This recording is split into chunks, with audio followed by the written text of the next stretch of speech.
Muchas bendiciones, Dios les bendiga. Yo soy Alberto Tejeda y usted está en sintonía de esta programación Esperanza Viva. Y el día de hoy, como decía el título, quiero hablar sobre el tema Sodoma será restaurada. Y la razón por la cual yo tomé este tema, nosotros que hemos escuchado la ciudad de Sodoma y Gomorra y cómo fue quemada por un fuego, nosotros tal vez pensaríamos que sería imposible que las personas de esta ciudad y que esta ciudad pueda ser restaurada, pero veremos que la Biblia nos dice lo contrario. O es lo que nosotros creemos, nosotros que creemos en la salvación universal de todas las personas, creemos que Dios ha de restaurar aún países como lo fue Sodoma. Entonces yo creo en la salvación de todas las personas y que la Biblia tiene muchos versos bíblicos que demuestran esta creencia. Yo empecé a creer que en Cristo todos seremos salvos en busca de respuesta dentro de mí mismo, tales como ¿por qué Dios salva a algunos y a otros no? Es lo que creen, ¿verdad? La iglesia calvinista, los hermanos calvinistas, ellos creen que Dios tiene el poder o Dios va a salvar a uno, pero a otros no lo va a salvar. Si Dios es un Dios de amor, ¿cómo puede Él condenar eternamente a los que no creen en Él? Otra de las preguntas más importantes que yo me hacía, pero Señor, si yo sé que tú me amas, ¿por qué tú no puedes salvar a otras personas? ¿Por qué tú no puedes amarlos a ellos también? Y siempre esa pregunta va a estar en nuestra mente. Creo que el universalismo evangélico trae balance a nuestras vidas espirituales y nos ayuda a tener una mejor relación con Dios y no solamente con Dios, pero también con nuestro prójimo. La salvación desde un punto universalista no es una nueva doctrina. Era predicada desde la antigüedad, desde las primeras escuelas teológicas. Dice que habían 6 escuelas. Y dice, mira lo que esta escuela enseñaban. Por ejemplo, la primera, Alejandría, era una escuela teológica universalista.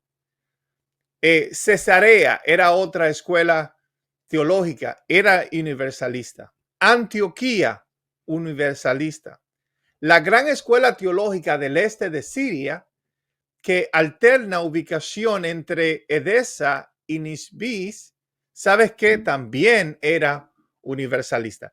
De estas 6 escuelas que había, solamente habían 2 que no eran universalistas. Esta es la primera escuela en Asia Menor, que era una de aniquilacionista, aquellos que creen que Dios destruye a las personas después de la muerte si no se encontraron sus nombres en el libro de la vida. Y la última era la escuela del norte de África que enseñaba el tormento eterno, que es la que predomina el día de hoy en los países de Europa y en los países de América y en gran parte del mundo, ¿verdad? Donde la escuela teológica enseña, las mayorías de ellas, que existe el tormento eterno, que Dios atormenta a todas las almas por una eternidad después que mueren sin Cristo. Pero nosotros creemos en la salvación universalista y creemos, según lo que la palabra de Dios enseña, que Dios ha de salvar a todas las personas o que Dios ya la salvó a través de Cristo, ¿verdad? Pero hay también algo que ha de suceder, una salvación a través del Espíritu Santo, donde el Espíritu Santo ha de purificar todas las vidas y todas las almas para gloria y honra de Dios. Entonces, según este dato, la mayoría de los creyentes en la antigüedad tuvieron que haber sido de una fe universalista. ¿Cómo podemos decir que tienen que ser de una fe universalista? Porque si la mayoría de las escuelas teológicas lo eran, entonces las personas que iban a esta escuela eran de tal fe universalista. Creo que Isaías en el Antiguo Testamento tenía la fe de que Dios pasaba a los hombres por una clase de juicio y esto lo enseñaba a ellos a vivir una vida en justicia ante la presencia del Señor. Dios, cuando atravesaba a una persona por el juicio o por el fuego, podemos decir, No era para destruirlo, no era para quemarlo, sino para enseñarle a que conocieran a Dios y que practicaran la justicia en sus vidas. Por ejemplo, Isaías capítulo 26, verso 9 dice: con mi alma te he deseado en las noches, y en tanto que me dure el espíritu dentro de mí, madrugaré a buscarte, porque luego que hay juicio tuyo en la tierra, oiga esto, luego que hay juicios tuyos en la tierra, los moradores del mundo aprenden justicia. Entonces, el juicio de Dios no es para condenar, el juicio de Dios no es para destruir o para matar a ninguna persona, pero el juicio de Dios siempre son para enseñarnos justicia, para enseñarnos a que nosotros lo podamos amar a Él y podamos conocer el plan maravilloso de salvación que Él tiene para nuestra vida. Entonces, la mayoría de los cristianos universalistas creemos que existe una clase de juicio para las personas. No es que no, porque somos universalistas, no pensamos que la persona no tendremos que pasar por un juicio, claro que sí, pero no un juicio para condenación eterno. Este no es el motivo del juicio de Dios, sino, como dice Isaías, un juicio que llevará a las personas a reconocer la justicia de Dios. En otras palabras, las personas que pasen a través del juicio de Dios terminarán conociendo y aceptando la justicia de Dios. Un ejemplo que puedo usar, ¿verdad?, para ilustrar esto mejor, es la historia de las 5 vírgenes insensatas, ¿verdad?, de Mateo capítulo 5. Dice el verso 10: pero mientras ellas iban a comprar, vino el esposo y las que estaban preparadas entraron a ir a las bodas, con él a las bodas, y se cerró la puerta. Después vinieron también las otras vírgenes diciendo: Señor, Señor, ábrenos. Mas él respondió y dijo: de cierto os digo, no conozco.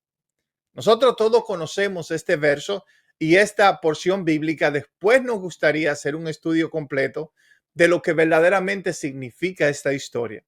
¿Me entiende? Que tiene que ver en sí, en el self que nosotros creamos, que es una personalidad que nosotros creamos, que es una personalidad falsa. Por esta razón dice Jesús a las 5 vírgenes insensatas: no os conozco. ¿Por qué? Porque no era creación de Dios, era una creación posiblemente de las vírgenes prudentes. Pero más adelante vamos a entender esto. Pero aquí podemos ver que a estas vírgenes, como nosotros tradicionalmente entendemos estas historias, estas 5 vírgenes se quedaron afuera donde las puertas son cerradas.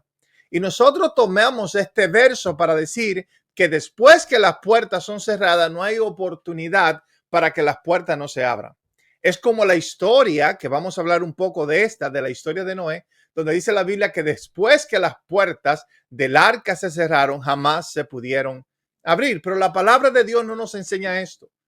Nosotros predicamos esto, pero no es un mensaje bíblico. Dios siempre tiene oportunidad para nuestras vidas. Él es el Dios de las oportunidades, no solamente para los vivos, pero también para los muertos.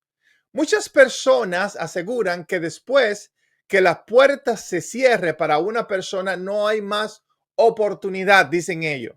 ¿Por qué? Porque creen en la condenación eterna o porque creen en la aniquilación de las almas. Entonces ellos dicen, no hay más oportunidad, sino una condenación eterna. Pero nosotros creemos que la gracia de Dios no termina en este mundo. Y creemos que Dios ha de terminar lo que Él empezó. El que empezó en nosotros, en los seres humanos, la buena obra, ha de completarla hasta el día de Cristo. Entonces, Él ha de salvar todo lo que estaba perdido, aunque por un tiempo es verdad, las puertas pueden cerrarse, las puertas pueden estar cerradas para algunas personas, no porque Dios cierra las puertas, ¿verdad? Sino porque muchas veces nosotros nos cerramos la puerta a nosotros mismos. La razón por la cual las puertas se cerraron para estas vírgenes no fue porque Dios les cerró las puertas. Dice, las puertas se cerraron. Ellas cerraron la puerta para sí mismas, así como en los tiempos de Noé, ellos cerraron la puerta a Dios y no querían saber nada de Dios. y por esta razón tuvieron que morir en, ¿verdad? Tuvieron que morir en este diluvio, porque Dios nunca le cierra la puerta a nadie. Dice la palabra de Dios, yo estoy a la puerta y llamo. Y si alguno abriere la puerta de su corazón, yo entraré y cenaré con esa persona. ¿Me entiendes? Somos nosotros que le cerramos la puerta a Dios. Entonces, un día todas las personas buscarán volverse a Dios. Juan el apóstol creía que las puertas del reino siempre permanecen abiertas. Siempre, y es algo que creemos nosotros los universalistas, que las puertas de Dios siempre permanecen abiertas para las personas de las naciones, para todas las personas de las naciones, los que están vivos y también los que están muertos. Él dice que las puertas de la Nueva Jerusalén estarán abiertas para recibirlos. Miremos lo que dice la palabra de Dios, por ejemplo, en Apocalipsis capítulo 24. Dice la palabra de Dios, y las naciones andarán en su luz, el verso 24, y los reyes de la tierra, aquellos mismos reyes que hicieron guerra contra él en la guerra del Armagedón, dice, y las naciones andarán a la luz y los reyes de la tierra traerán a ella su gloria. Su puerta nunca se cerrarán de día, pues allí no habrá noche, y traerán a ella la gloria y el honor de las naciones. Según lo que Juan está diciendo, podemos ver, ¿me entiende? Una reconciliación del hombre con su Dios al final de los tiempos. Entonces, no podemos creer que las personas que entran en esta ciudad solo serán aquellos que nazcan en aquellos días. Fue lo que escuché una persona decir, bueno, las personas que nazcan en aquellos días son los que van a poder entrar por las puertas de la Nueva Jerusalén. No, pero serán todas las personas que han sido resucitadas, que han recibido un cuerpo nuevo de parte de Dios. Si no son personas que fueron juzgadas por Dios y gracias a este juicio conocerán a Dios y le adorarán. Llegará un tiempo donde las personas conocerán a su Dios y adorarán a Dios. Delante de él toda rodilla ha de postrarse, dice la palabra de Dios. Entonces es el caso de la ciudad de Sodoma y Gomorra. Esta ciudad, sabemos, fue destruida por un fuego, pero después podemos mirar que es restaurada. Lo que le dije, quiero hablar el día de hoy sobre lo que le pasó a esta ciudad de Sodoma y Gomorra. Era una ciudad pecadora, era una ciudad que hacía lo malo delante de la presencia de Dios. Dice Génesis capítulo 19, verso 24. Entonces el Señor hizo llover sobre Sodoma y Gomorra azufre y fuego de parte del Señor desde los cielos y destruyó aquella ciudad y todo el valle y todos los habitantes de las ciudades y todo lo que crecía en la tierra. Quiero hablar algo sobre esto, ¿verdad? Creo que no fue Dios que destruyó esta ciudad. No fue Dios. Dios sí permitió que el fuego cayera sobre esta ciudad. Tal vez podemos decir, fue una lluvia de meteoritos. ¿Por qué? Porque ellos decidieron vivir una vida desagradable en pecado delante de la presencia de Dios. Dios no fue el que lo condenó a ellos. Dios no fue el que lo mató. Sus pecados fue que hizo que el juicio de Dios viniera sobre sus vidas. Y muchas veces nosotros podemos decir que Dios es capaz de mandar fuego sobre una nación. Pero ¿qué pasó cuando aquellos discípulos le dijeron a Jesús, quiere que oremos para que el fuego del cielo caiga sobre ellos? ¿Qué le dijo Jesús? ¿De qué espíritu son ustedes? ¿De qué están hablando ustedes? Ese no es el espíritu de Dios, mandar el fuego para consumir a nadie. Yo sí creo que Dios sí permitió, porque una hoja de un árbol no cae si no es por la voluntad de Dios. Dios permitió que esta ciudad llamada Sodoma y Gomorra pudieran experimentar el fruto de sus pecados, el fruto de sus maldades, pero nosotros no debemos estar acusando a Dios de cosas que Él no ha hecho, de cosas que Él no ha cometido, ¿verdad? Entonces dice la palabra de Dios que aquellas ciudades y todo el valle y todos los habitantes de las ciudades y todo lo que crecía en la tierra fue destruido. Muchas veces cuando nosotros, por ejemplo, hubo un terremoto en Haití, ¿qué dicen las personas religiosas? Oh, Dios mandó un terremoto matando a esa gente. ¿Por qué? porque ellos practican el vudú, porque ellos son pecadores. Primero, no fue Dios que mandó ese terremoto para matar a miles de personas. El precio del pecado, dice la palabra de Dios, es la muerte. Lo que trae muerte a la vida del hombre es el pecado, es la irreverencia delante de la presencia de Dios. Y es por eso que Dios nos dice a nosotros que escapemos del pecado para que no nos vengan cosas tales. Fue lo que le pasó a la mujer que fue atrapada en el acto de adulterio. Jesús le dijo, vete y no peques más para que no te venga algo peor. Porque a ella la iban a apedrear. No era que Jesús la iba a apedrear. Jesús no la apedreó, pero Jesús sabía que si ella cometía más pecado, si ella seguía haciendo cosas que eran en contra de las leyes judías de aquel tiempo, algo peor le iba a pasar. Tal vez Jesús no iba a estar ahí para salvarla. Entonces no podemos acusar a Dios de él haber destruido a esta ciudad de Sodoma y Gomorra, porque Dios no destruye, Dios no mata. A través del carácter de Cristo podemos ver cuál es el espíritu verdaderamente de Dios, que Dios no desciende fuego sobre las personas que no lo obedecen.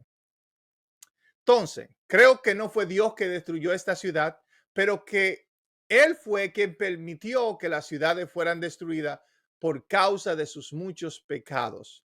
Pero podemos mirar que estas ciudades son destruidas por el fuego.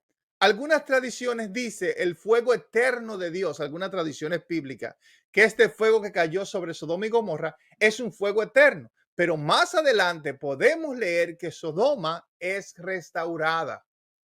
Claramente dice la palabra de Dios, Sodoma es restaurada. Y si Sodoma, que fue una ciudad mala, una ciudad pecadora, fue restaurada, yo creo que toda la raza humana ha de ser restaurada también algún día.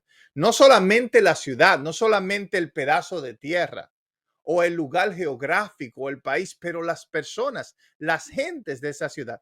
Por ejemplo, Ezequiel capítulo 16, 55 al 57.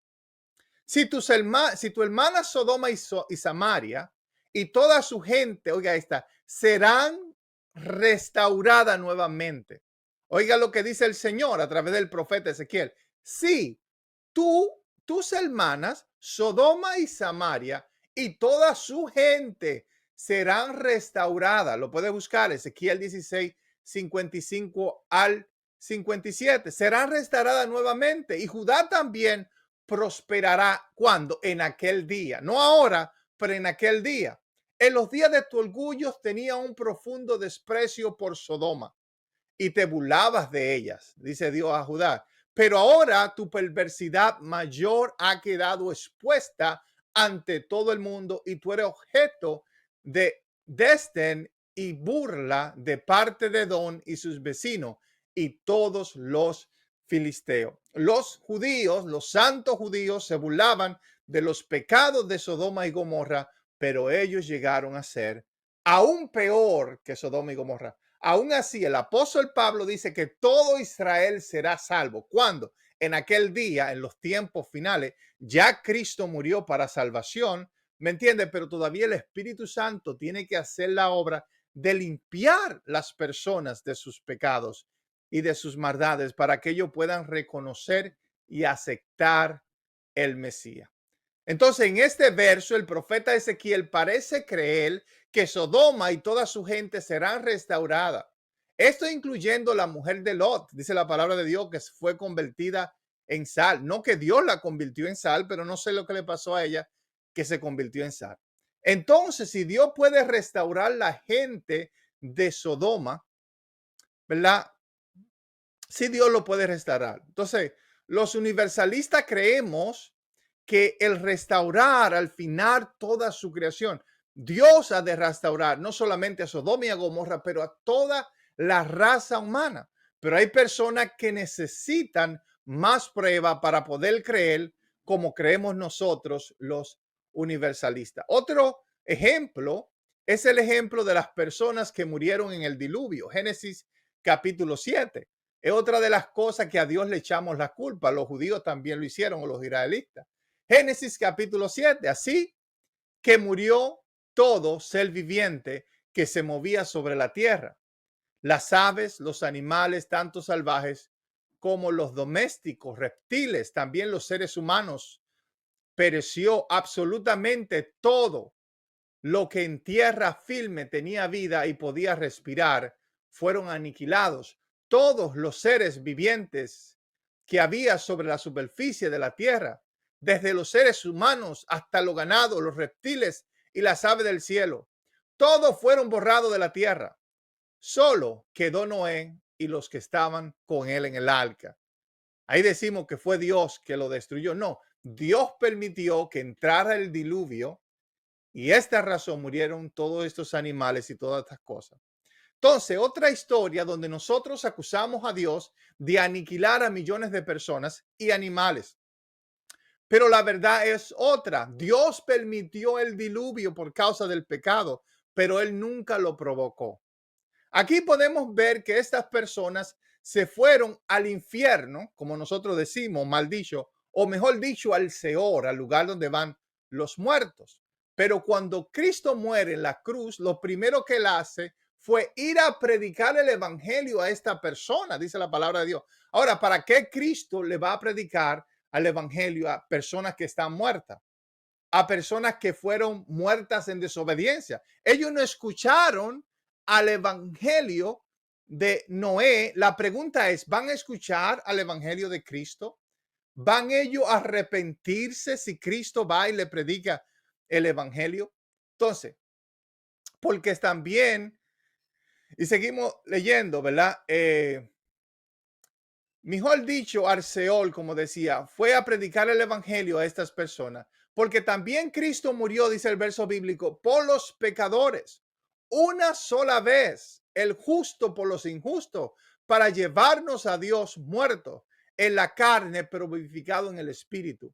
En el espíritu también, el espíritu fue también y predicó a los espíritus que encarcelados, quien en otro tiempo fueron desobedientes cuando la paciencia de Dios esperaba en los días de Noé durante la construcción del arca, en la cual unos pocos, es decir, 8 personas fueron salvadas por medio del agua. Primera de Pedro, capítulo 3, 18, 20.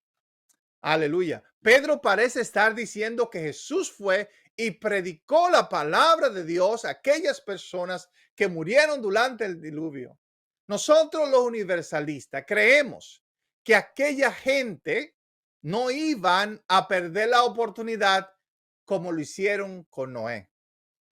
Que en esta ocasión, si ellos se iban a arrepentir, aquel Noé que Dios había enviado para predicarle el evangelio, las buenas nuevas de salvación. Entonces toda esa gente se arrepintieron y fueron perdonadas por Dios. También creemos que este va a ser el final glorioso de toda la creación. Nosotros creemos que Dios ha de salvar a todas las personas. Hay personas en esta vida que van a rechazar el evangelio, pero en la otra vida no van a poder resistirse a la voluntad maravillosa de nuestro Padre Celestial. Llegará un día donde toda la lengua confesará que Jesús es el Señor y toda rodilla se doblará delante de él. Y nadie puede llamar a Jesús Señor sino solamente a través del Espíritu Santo. El Espíritu Santo provocará en estos espíritus encarcelados de que ellos proclamen el nombre de Cristo como el Señor y Salvador de sus vidas. Encarcelado en sus propios pensamientos, en sus propios temores y en sus propios males. Así como Dios ha de restaurar a Sodoma y a Gomorra, nosotros los universalistas pensamos en la salvación gloriosa de nuestro Dios, donde Dios ha de salvarnos a cada uno de nosotros.